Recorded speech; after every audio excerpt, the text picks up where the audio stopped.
Oh, thanks very much. That's brilliant. It's great to see everyone here. So, as I say, 10 years, it was actually February where the official anniversary, but I'm kind of spreading it over the year to enjoy it to the maximum. So, I said I was going to talk about obscure sites. Well, not very obscure, but however, what I've got to show you, just on this page, at the bottom of each page, we've got the photo credit and the particular photographer, because just about every one of these photos is from one of our different contributors. So they're all down there and with the information on what the particular site is. And this is a classic midwinter sunset, which is probably as the makers intended, the midwinter being possibly the more important festival. So I said obscure. Now what we've got first is going right back to the top image is 1916. Now this is the first contingent of Canadian forces going out to the Western Front from Lark Hill. And what you can see in the background is Stonehenge, of course. And where's my pointer? There we are. Of course, you can see Stonehenge. And you can also see the very first ticket office that they set up and the heel stone. So that wasn't very popular with the locals, apparently, when they set the ticket office up. So both images, you can see Stonehenge, of course. The bottom one is from 1906, and this is a very big Druid gathering. They were, I think, initiating them. And what you can see on both is there are these telegraph posts. There are the supports, there are telegraph poles, as I say, there and here. And they were around from about 1903 and all the way through the First World War till about 1919. So, you know, it's a pretty run-down-looking place in those days. But the Druids were there in force, and you can see them. You can't really see it on the photo, but they've all got, well, you can see down here, but they've all got long beards, which I'm told most of them were false. Maybe some of them were genuine, but they all had, you can see the long beards. Certainly on the ones there you can. So over the 10 years, we've had some fascinating images come in, those being a couple.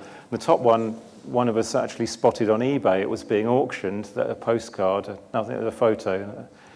So just someone selling the old photos, and we just spotted it and nabbed the image off eBay. Another one from Stonehenge that we found, which was a mystery until last week. This is from 1958 on the left, and it says here, danger, radioactive area, do not proceed beyond this point, with a bystander looking slightly bemused. And this was, as I say, someone posted this on in 2005, and just last week someone's come forward who knows what was going on there. So what he said is 1958 was Richard Atkinson, the archaeologist, and his team did the big excavation and restoration at Stonehenge. And you can see at the back they're rebuilding some of the lintels. And what they were concerned about was that when they tried to lift some of the lintels up, that they would possibly crack and, you know, be destroyed. So what they got was they borrowed a revolutionary portable X-ray machine, and they were using it to X-ray the stones to check for cracks in the structure before, you know, putting them under a lot of stress. So they did that, and fortunately they didn't find any problems, and they did all the reconstructions. But as I say, the Ministry of Works were a bit concerned about this X-ray machine, so they put this warning sign about, I think it probably was radioactive as well, because it was a big old thing. But they didn't close the site to visitors, so people were still happily wandering about like this young chap here. So the warning sign was good enough for them. And going forward to 1961 on the right, you can see it's looking a bit tidier. But I think they still straighten the stones between them and today. And in between them then and now, I don't have a photo, but they had gravel down for a long time, and which they took away again later. So that's through the years of Stonehenge, some unusual photos that have come forward. And moving to today, this is talking about, a lot of people are talking about their research today. This is Jack Morris Eaton, who's interested in shadows and how they're cast around the site, the stones of Stonehenge, as the sun comes up on various days. And what he's done is he's had permission to go in with digital cameras, and he takes time-lapse photos essentially as the sun comes up and looks at what the shadows do. And I went in and helped and hindered him, and that was a fascinating morning. Before dawn, him setting up there. He's also interested in a lot of the sites around Cumbria, where he comes from. So we were talking a lot, or Hugh was talking a lot about Google Earth, and there's another very useful tool that you've probably heard about, which is Google Street View. Now, there was a lot of publicity when this went out to the whole of the UK. I think it was last April, so it's been just over a year now. And there was a lot of things in the media about people doing strange things that had been spotted, or showing their bottoms, or such like that were in the media, and people going and looking at their houses and so on. But there are an awful lot of stones and things like holy wells that are by the side of the road, and they're just there to see. So what I did was I did a competition challenging people to find as many sites as they could on Google Street View. And then you can still do this. This is still running. If you find a site, you post it on, and you can link it in, and it gets plotted on this map here. So what this is showing is just for England, but you can choose any country in the world that's got Street View. There's in quite a few now. And you will see, you can click on these individual pages, and it will take you down to a view in Street View, and you can drive around in that. You can also download the data. So I'll be showing a bit more of that in a second. So what Google have done now as well, Google Earth has been out quite a long time, but the very latest version, which is version 6, what they've done is they've combined the two, and I'll show you that in a second. But before I go on to we've got some videos coming up. I will just say that you can, as Hugh alluded to, you can download all our site data, and you can open it in Google Earth. You can also open it in various sat-navs in TomTom format. And I'm about to do GPXit, which is I think more for iPhones and mobile mapping. So, but you can currently get it in Garmin and TomTom. So we're going to be expanding this over the year. And so there'll be more things to download and run on a mobile application type base. So here's the first video, going back to Stonehenge. And this is into Google Earth. You can see there all the sites that I've downloaded. I haven't done a whole country, otherwise it would slow to a standstill. But we're coming down over North Yorkshire there, and we're going towards the Thornborough Henges. So there you can see the three there. They're not quite in an alignment. People think maybe they're like Orion's belt. There's a remarkable similarity there. And we've also got Cursuses in green there. And I'm dropping down to the central henge. Now look at this yellow man. You drop him onto the road. I'll show this a few times. Go down to the road. Say what road you want to go on. You're in Street View. Isn't that remarkable? You can drive around, and you turn left, and there is Thornborough Central. Now I'm just going to have a quick zoom around, and because we've downloaded the Megalithic portal data, you know it's Thornborough Central, and they're all annotated for you. But you do exit ground level, you're back up to the aerial view, and so you can go out a bit, and I'm going to head north a little bit to the Thornborough North, which is really in a clump of trees. Drag the little man down onto the road, say where you want to go, and there it goes down again. And, well, it's in a clump of trees, so you can't see an awful lot, but you get the idea. And it is distorted because it's trying to sort of make it look like you're driving around. But it really works amazingly, particularly if you've got broadband. So going from Thornborough, I'm going to go north now. We're going over Perthshire there. All those sites, that's just Perthshire. And then we're going up to the Isle of Lewis. And I'll zoom back out in a minute. But what we're going very north to is the Trucial Stone, which is one of the most northerly ones in the Isle of Lewis. And you can see it there, obviously. It's marked there. So I'm centering it again, and then look for the little man at the top. He's going to appear. I'm going to drop him down onto the road, say where I want to go. And down we go, right back near to that big building. You can see it's really seamless the way I've done it. It's remarkable stuff. And then turn a rather ugly shed there. But behind the shed, there it is. There's the Trucial Stone, one of the biggest stones in Scotland. And what we're doing is driving along the road there, so you can tell it to go up and down the road, and you get the different views. And that's as far as you can go at the end of the road. But as I say, these are all stones that you can find. I mean, I've picked some well-known ones up to now, but a lot of those stones that Hugh mentioned that are by the roadside, you will be able to find them because 95% of the roads in the UK are on Street View, and you can just find them. They've got these extraordinary high-res images. So it's not just the UK for Street View as well. We're going to zoom out, and I'll show you something else. Just to show you the Isle of Lewis as we go back out, you can see our data for Lewis. I'm just going to turn it round so that it's more obviously Lewis. You can see the Callanish group there. And stone circles, you can see brocks there, stone circles, individual stones. Green ones are ones we don't have photos for, red we do. So we're going out and we're going to go to Denmark. Now look at this data we've got for Denmark. Someone kindly provided this. Most of them haven't been visited yet, but the red ones have been. And we're coming in, and there's one particular one. Now I actually wanted to show you this anyway because of the interesting stonework. Look, we've found it gone all the way down into the... It's quite nicely presented. And then get the little man onto the road, and there we are.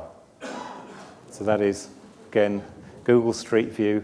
It's a large quantity of the roads in Denmark you can see it on as well. Some countries like France have held back a bit because of privacy concerns, but a lot of countries in Europe, it is available now, and I think Germany is coming soon. Also, there's quite a lot in Holland, but Denmark has got extremely good coverage. So I found this stone to actually show you, and had a look for it in Google Earth, and there it was. So this wasn't a setup just because it looks nice on Google Earth. I've got the next image that I was going to show anyway, because there's just to show the extraordinary accuracy of the stonework on fairly minor monument. This is a kist type of burial, really, but these stones have been extraordinarily carefully aligned because you've got these straight edges going there. There's sort of two vertical things, and you've got stones placed in each edge. And this just strikes me as for a fairly small monument, it's just an extraordinary amount of detail has gone into this, and that's a side view as well. And then on the next page, a close-up. There's these little cut marks on it, which, well, maybe there's a star map there. That's worth a look. And then there's a bit of a carving on the side. You've got that and this around the side. This is in somewhere called Gladsack, so it's in a fairly built-up area. It's again illustrating that these things are to be found all over the world, and all where you wouldn't expect them, really. So, talking about accurate structures, this is Shelwy, County Donegal. Again, it's kind of reminiscent of Stonehenge. You've got the lintel type structure again, and again very accurately built and nicely crafted. And this was inside a large mound, so it probably wasn't open to the elements originally, but this is come to become opened up, and that's the insides of the tomb pretty much. So having a look around elsewhere in Europe, a couple of sites in Sweden, yes. Not everyone has got the accurate stonework. Some are just piles of stones, but they're equally interesting. That chap's enjoying his local site. And again, picturesque by the sea. A lot of the placement was very important, I think, for these sites, where they were looking onto and what you could see from them. So it's a feature you see again and again. Again, Sweden's got some good street view stuff. Now, I've put a couple of prize-winning photos in just to show them off, really, because Hugh's been showing some of our competition-winning photos in between the lectures, but this was from the most recent competition. These were taken in December 2010, when, of course, we had all the snow. So, Castlerig, of course, in Cumbria.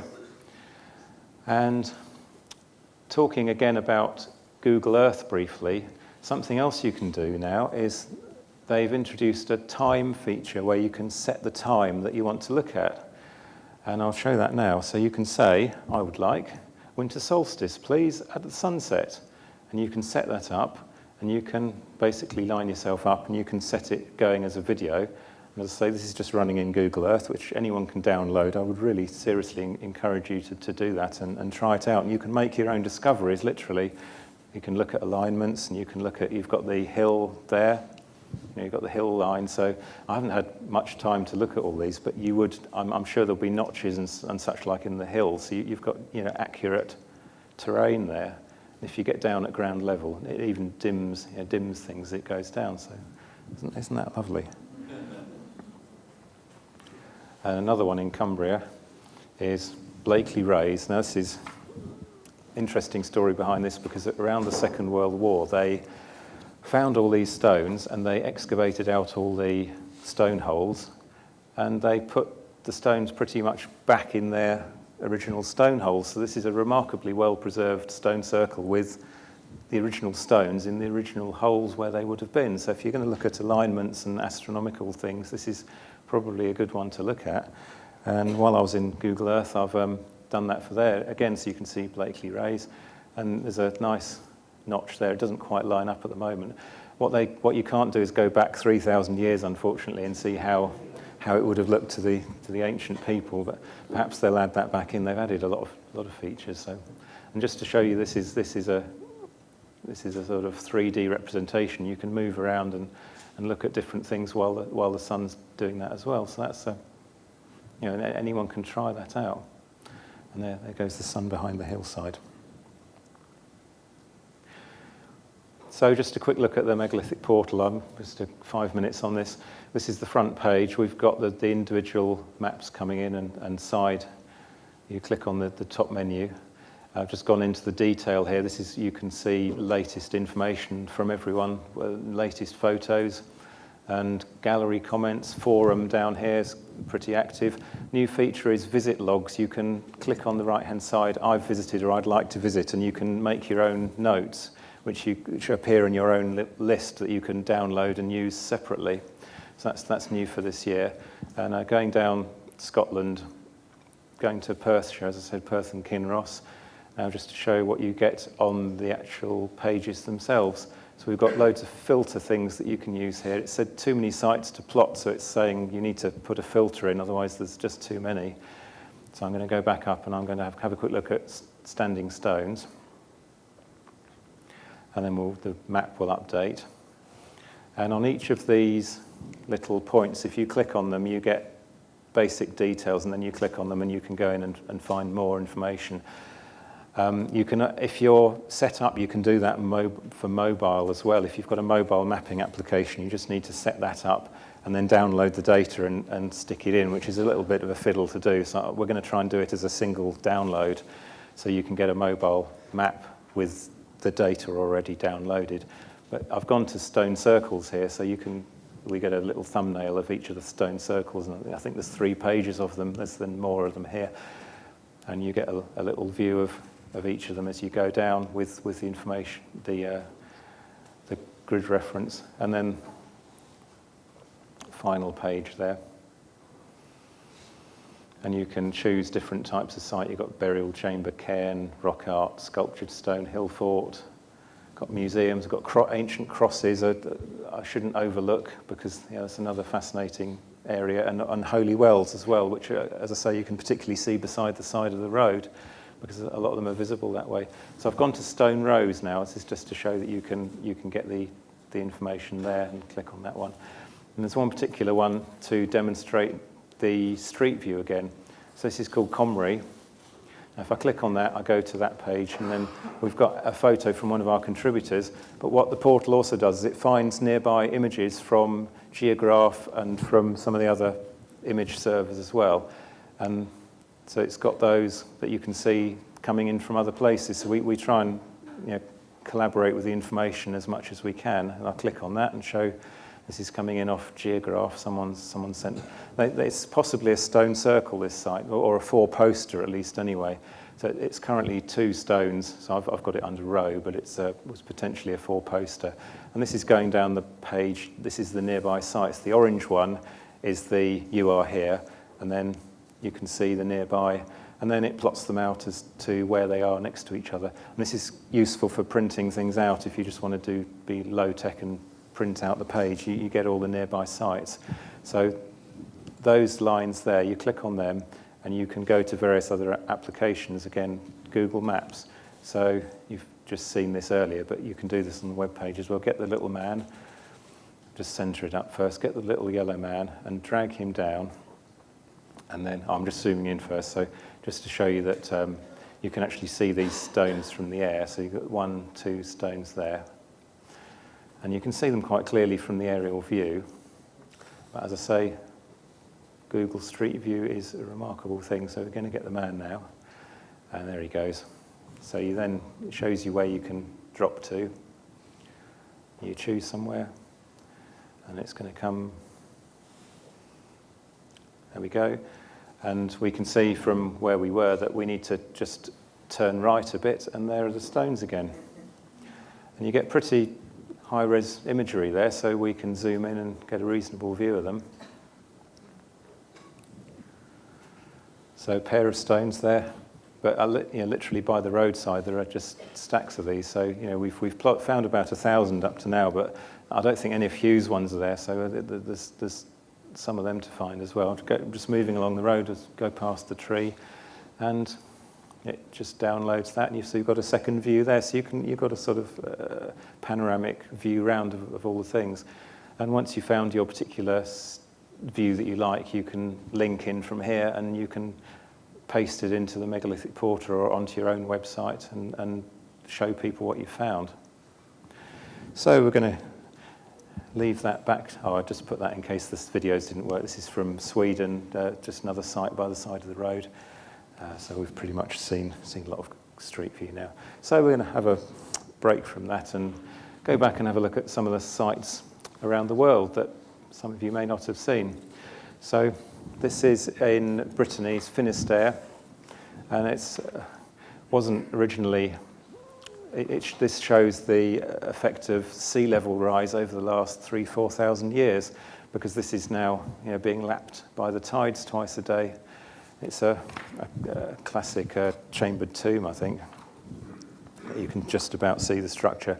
It's going a bit like Seahenge. It's going to be washed away if they're not careful. So over to the North America, the Serpent Mound, but this isn't the one in Ohio. This is one in Canada.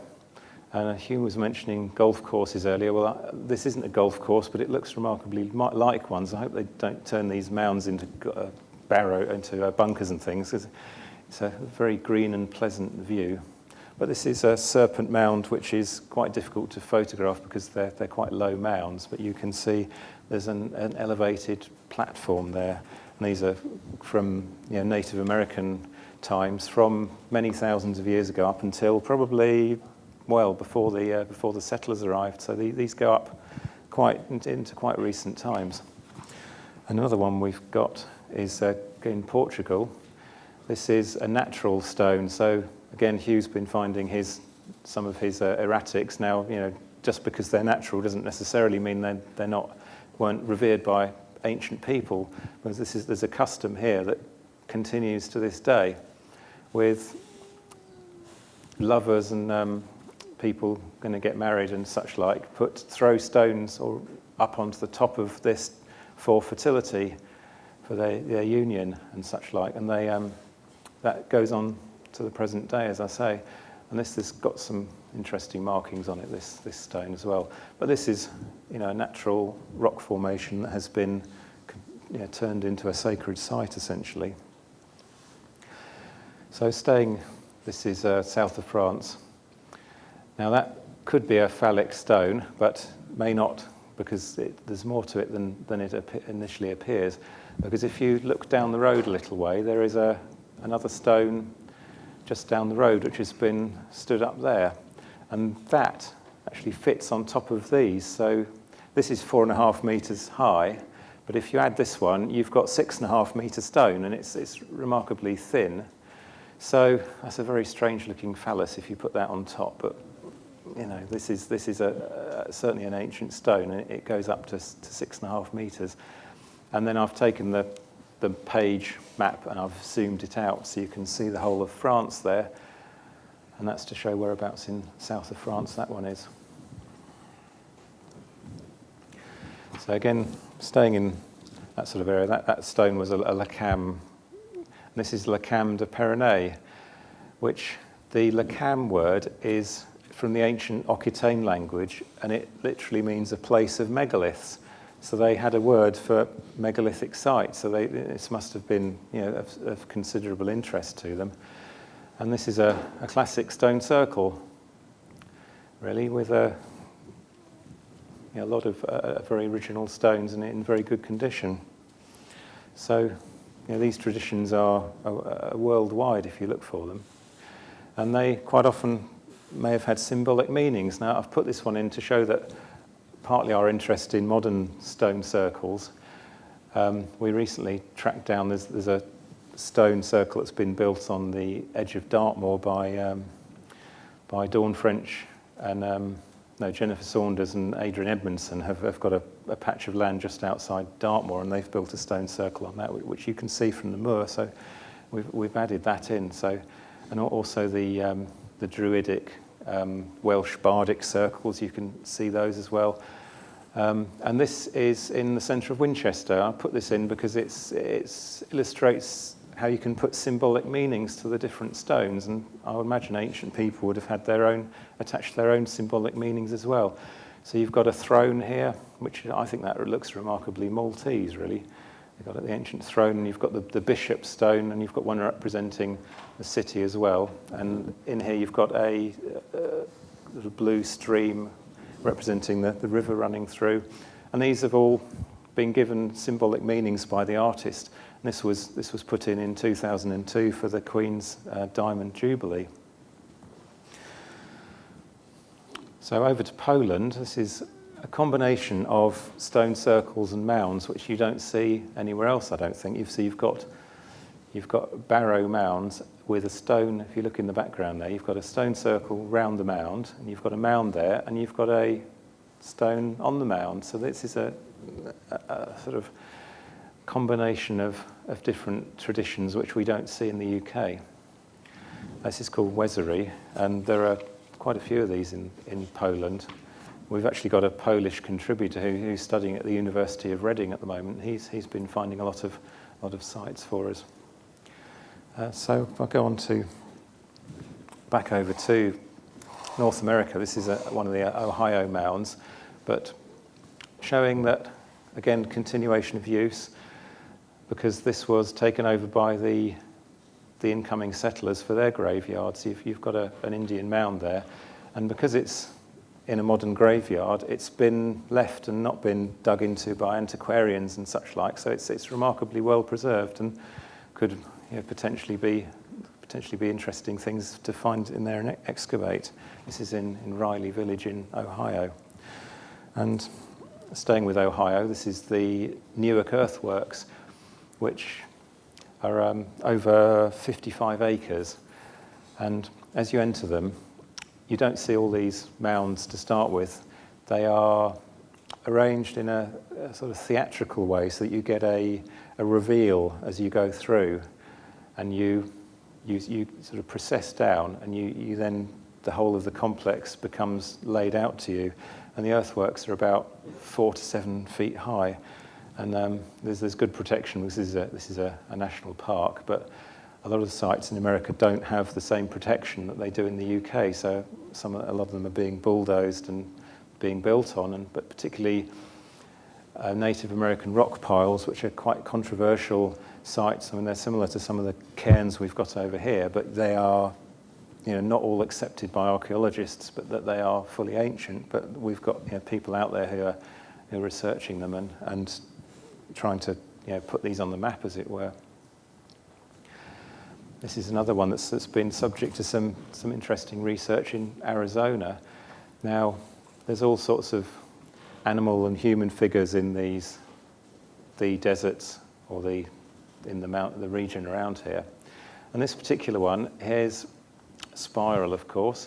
And what's interesting from an astronomical point of view is that when you've got the sun shining down on it in the spring and the summer, it has the sun shining on it, but it's arranged in such a way such that in the winter months it's in shadow. So this is quite interesting alignment. It's maybe one that I've not come across before. Is how you use shadows to.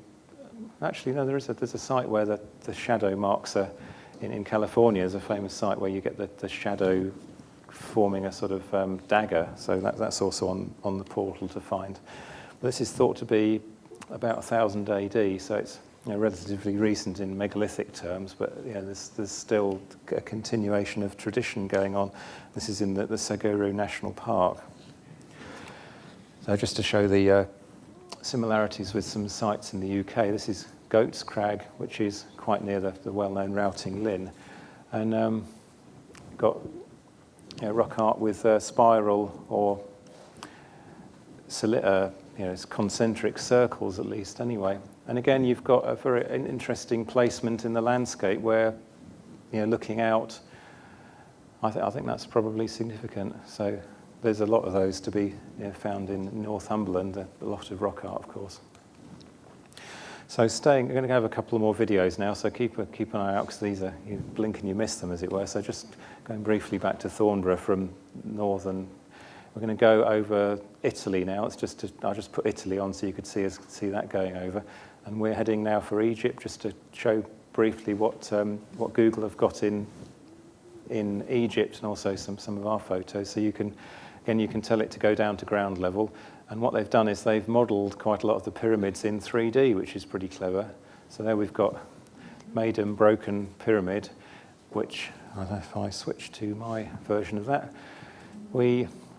This is a very early pyramid, and so it's a kind of mixture of the old step pyramids.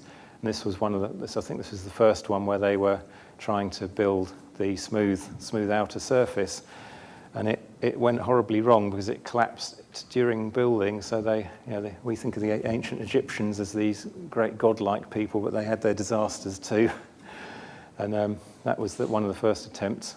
But it was started by Pharaoh Huni in the 3rd dynasty and continued by his son Sneferu, and he carried on. So you can see inside. You can go in, and there's a well-preserved chamber that you can go up. And this is again a static map of what we've got for Egypt. And again, red sites are sites we have photos for, and green are where we have information, but we're waiting for people to upload photos. So we're always keen to have more information. So that's, of course, the Nile and the Nile Delta. And so if I go back to that one, we can have a quick zoom through to the other pyramid which Sneferu built.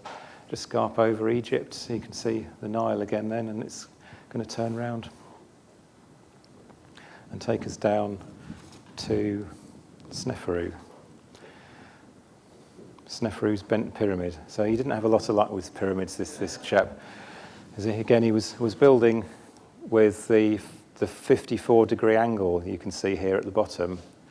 And as they were building it, well, there's two theories. Either they thought it was going to collapse again, but looking at the chambers inside, there's evidence that the chambers were starting to collapse. So what we think, or what the most recent theory is that they changed the angle because they thought there was going to be too much weight of earth on the top, and that it was going to collapse. So, pragmatic. You started your pyramid at 54 degrees, but they finished it at 45 degrees. So, and his wife's little pyramid is there as well. But there's quite a lot of mystery around this pyramid, because Sneferu wasn't happy with that. He went and built his red pyramid up the road as well. Well, maybe he wasn't happy with this one because it didn't turn out all that well. So maybe that was all there was to account for it. He wanted a perfect pyramid. So that was my little jaunt into ancient Egypt. But as I say, download Google Earth and you can explore for yourself. And if you get our overlay for it, it'll show you where all the sites are. So we've opened up into Europe and the rest of the world, but there's an extraordinary number of sites in Germany as well as Denmark. So just a couple of sites from northern Germany. This is a fairly ruined burial chamber. But there's an interesting alignment here, because this is you can see there's Denmark then. This is the north of Germany. We're on the island of Rügen there. There's just the sites nearby. And we've got an alignment of about 10 chambered tombs within about 1 kilometre there. So there's, as I say, this sacred landscape thing, there's definitely something in it and why they're putting these alignments here, and you can explore them for yourself, really. So there's another tomb there.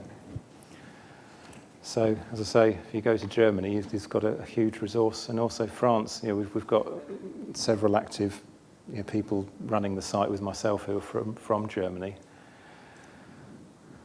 and over into Wales, just to show that a lot of sites aren't on the OS maps as well. Got Penbryn Moor with the mountains in the background, nice standing stone there, and just a quick look at the page again. So. Got the sites in North Wales there. Again, a lot more red here because we've got a lot more contributors. But on the Ordnance Survey map, and it says standing stone there, but that's actually talking about one there. So there is, you can see that stone there is there. So there's an awful lot to find that's not on the maps. So this is Carmarthenshire in Wales. This is I was mentioning cairns. You've got this cairn that's been built up, but this doesn't look much, but this is a Bronze Age cairn. And what tends to happen is that walkers will come and take one of these rocks and go and build their own cairn with it. So there's trying to get people to stop dismantling these things as they go. And worse still, that there was a geocache for people doing the GPS exploration. Someone had buried one of these Tupperware plastic things in here, so we got that moved, but that's not the best way to encourage people not to fiddle around with the site. So try and get geocache people to put their plastic boxes away from these things, really, because it says people don't fiddle with them too much. But again, sighting, look at that remarkable cliff, and I'm going to do another quick video here so you can see as we go. That's the same ridge there and the cairns, and that's going out over Wales. And another quick look, Italy there, you can see. I didn't turn on Germany because there's just too many sites there. And Egypt on the left, but this is Israel. We've got a couple of very keen contributors from Israel, and this is the Negev Desert. We're going to come down.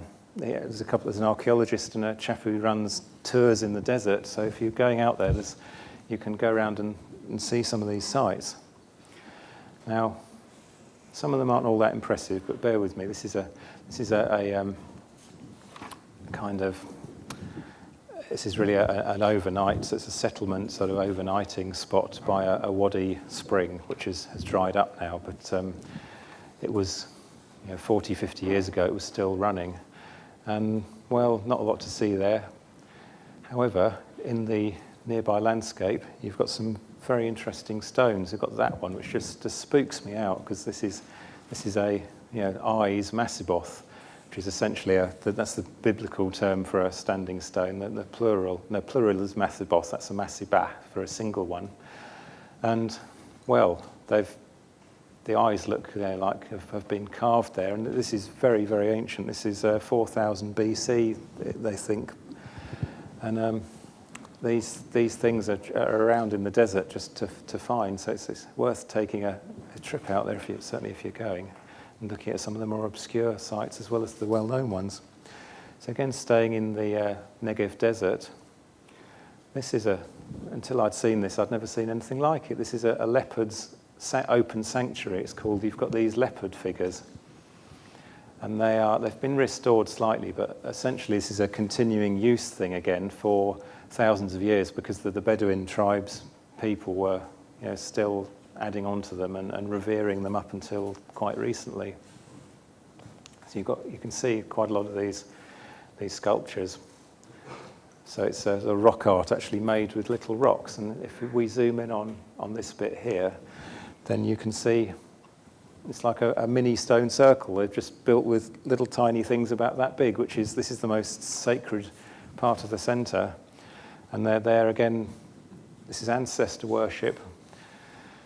And it's interesting because it works at a number of different levels. You've got this sort of micro megalith building going on, and then looking out you can see the leopard sculptures, or I suppose they are sculptures really, and we've got the this is the overall sanctuary, which is aligned on the four cardinal points, which we know these days as Aries, Cancer, Libra, and Capricorn, but they were revered for thousands of years ago as well. So there's astronomical alignments coming into play as well.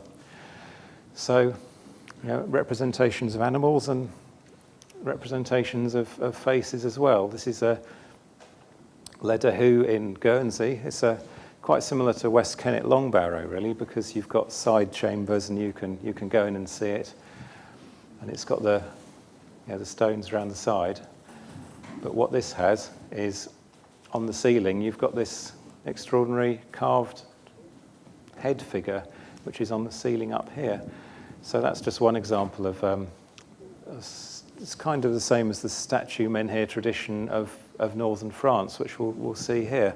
So this is in the museum in Rodez, and you've got some really, really nice details here. You've got a necklace, and you've got eyes there and a nose.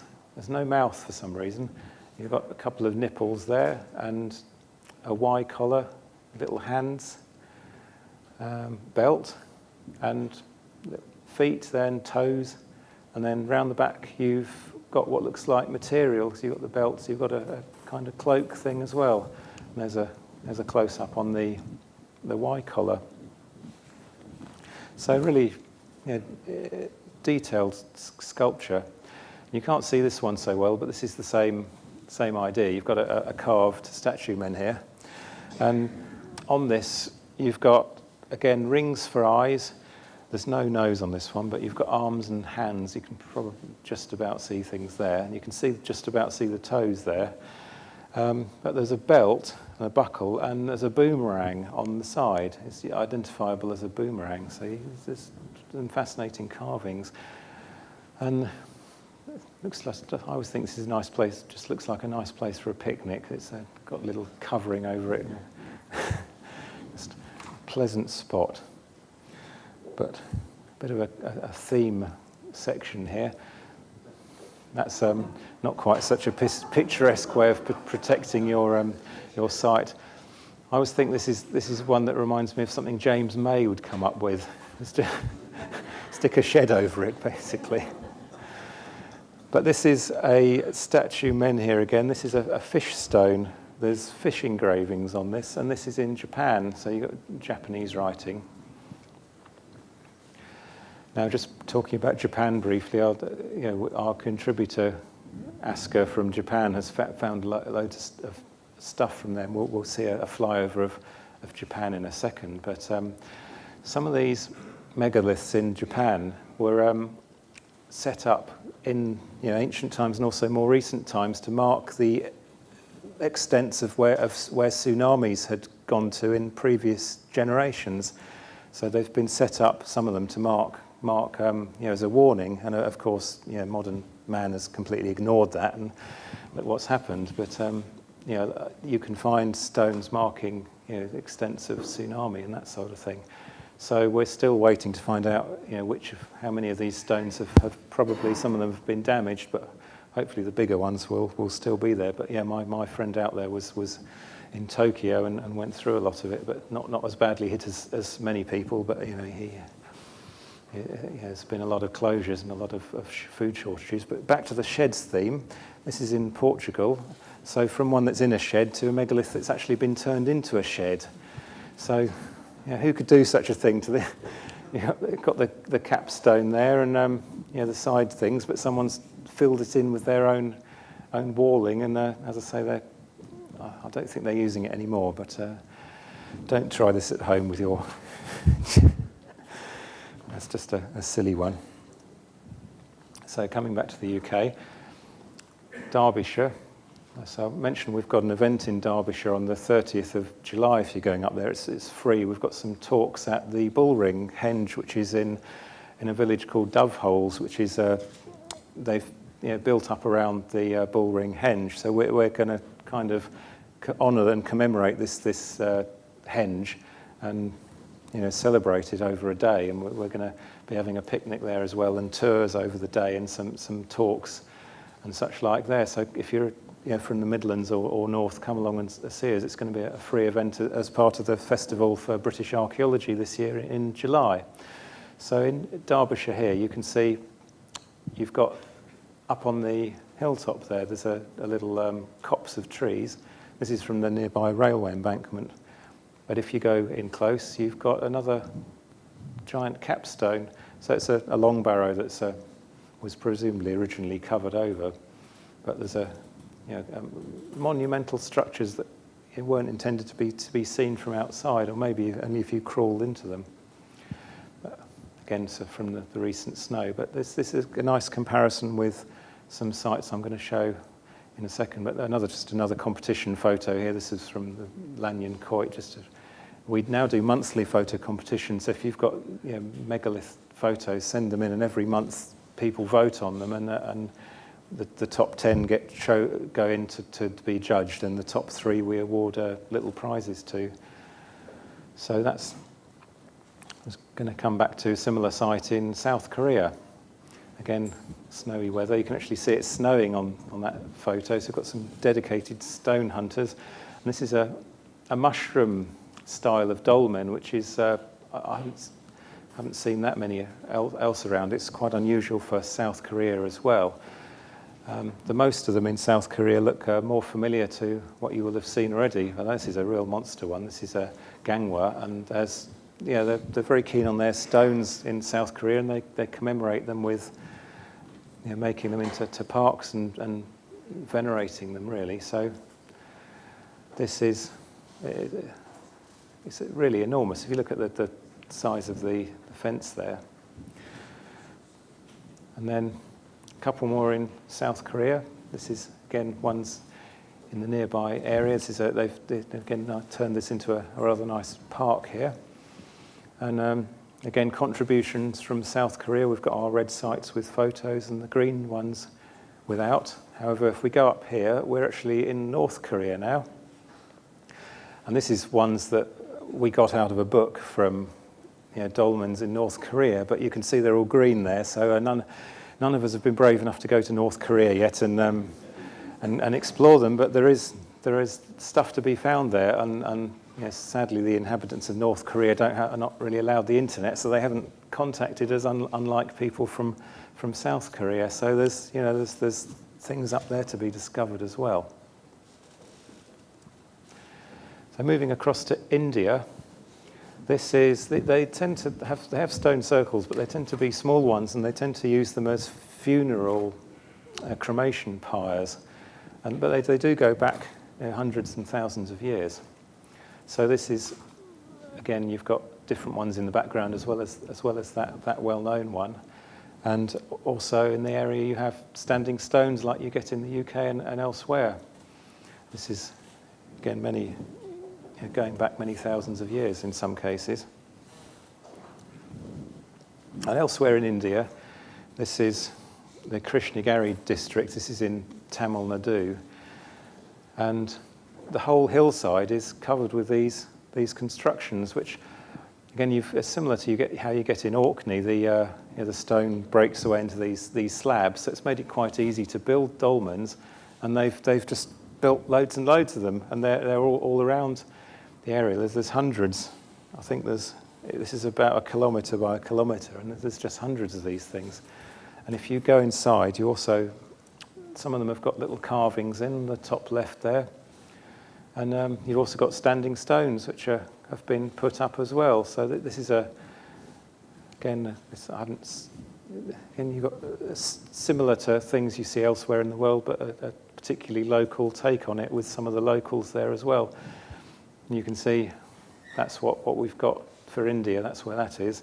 Got ancient temples that can go back thousands of years as well, and quite a lot of things from India there.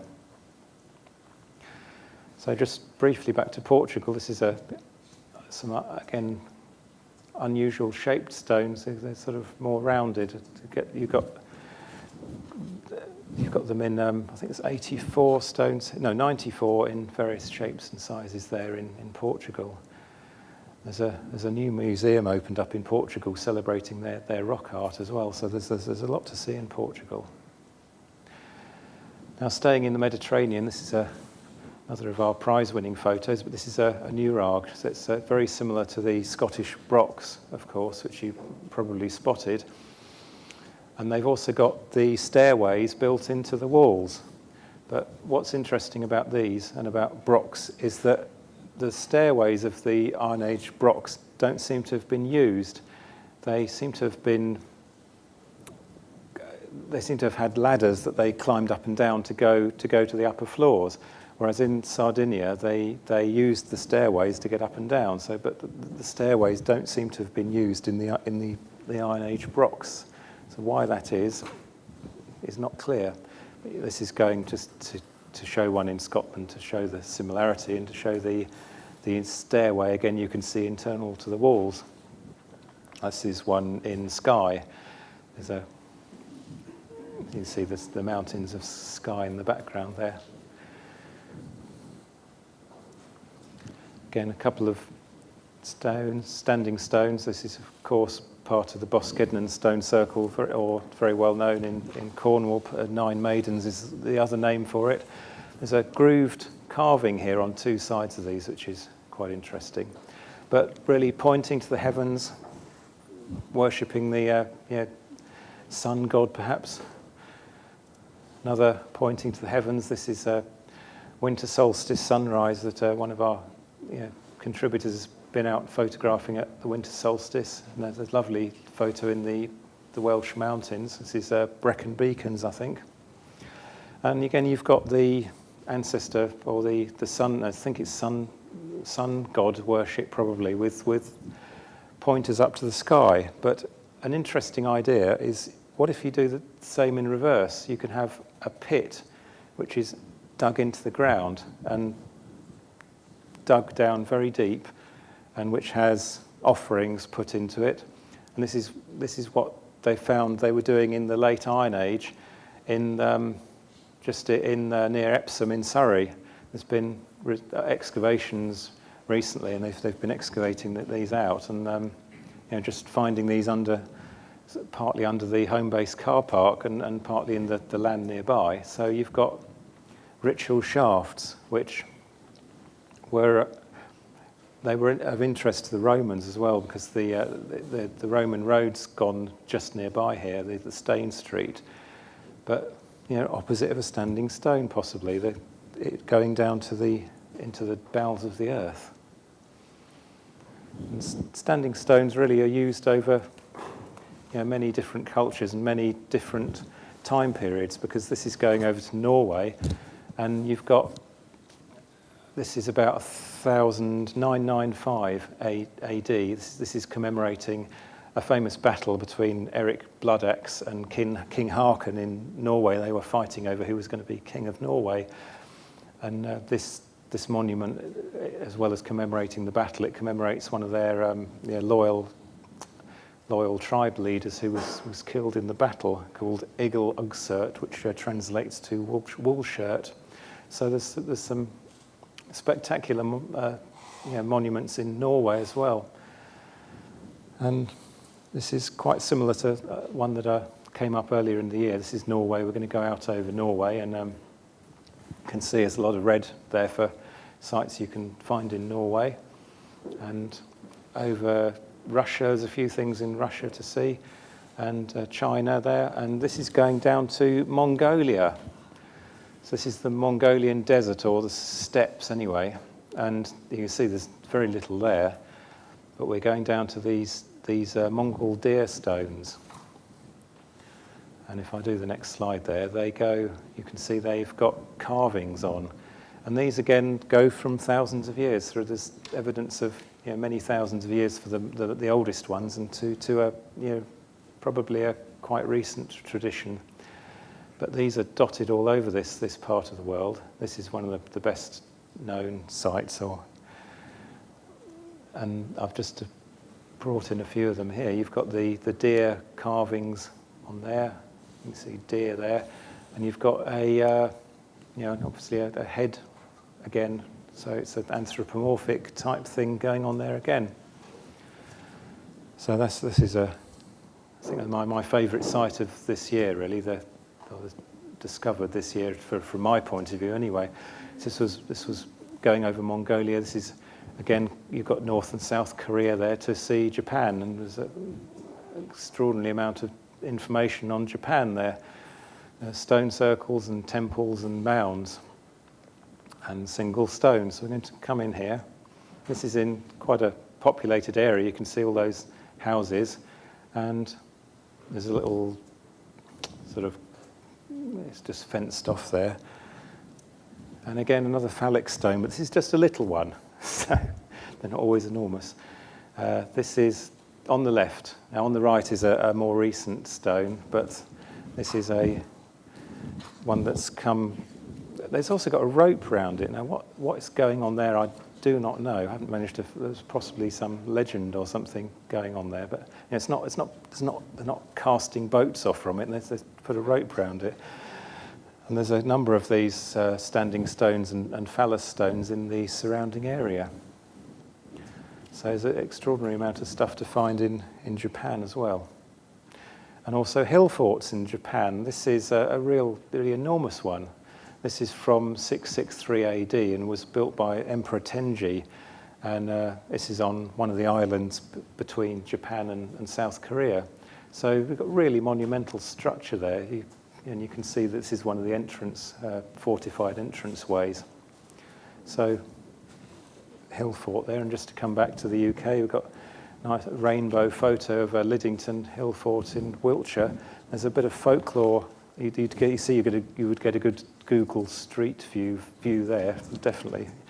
And it's said to be the site of Arthur's victory over the Saxons at Mount Baden, according to the locals. Whether there's much evidence for that, I'm not sure. That's one story the locals like. And another hill fort. It's not Glastonbury Tor, it's Dunadir in Aberdeenshire. And a vitrified fort with these mysterious fused stones. But what's happened over time is they've taken the stones to make a tower, one of these Scottish castle towers. And this is one of the earliest ones that was a convenient amount of stone up on the hill from the hill fort. So they've built an impressive tower up there in more recent times. So that's again probably not a religious continuation. It's more just a fortification. And just coming in, just on the end, and a quick look at Avebury there, just to see what you could see on Google Earth again, and just a sort of final reminder to get you downloading Google Earth and having a go with this astronomical thing, and you go and see West Kennet Avenue and Avebury and various other, that's marking the museum and the other lesser known sites in the area. So again, set up the sunset, but there's only so much you can do from the computer, so you really need to get out and visit it yourself, of course, and you can't beat the real thing there. So that's a lovely image, isn't it? That's the cove with people standing on the bank at the back, as you've got people and stones together on the bank at the back. Well, that's pretty much it from me, so thank you very much, and go and explore.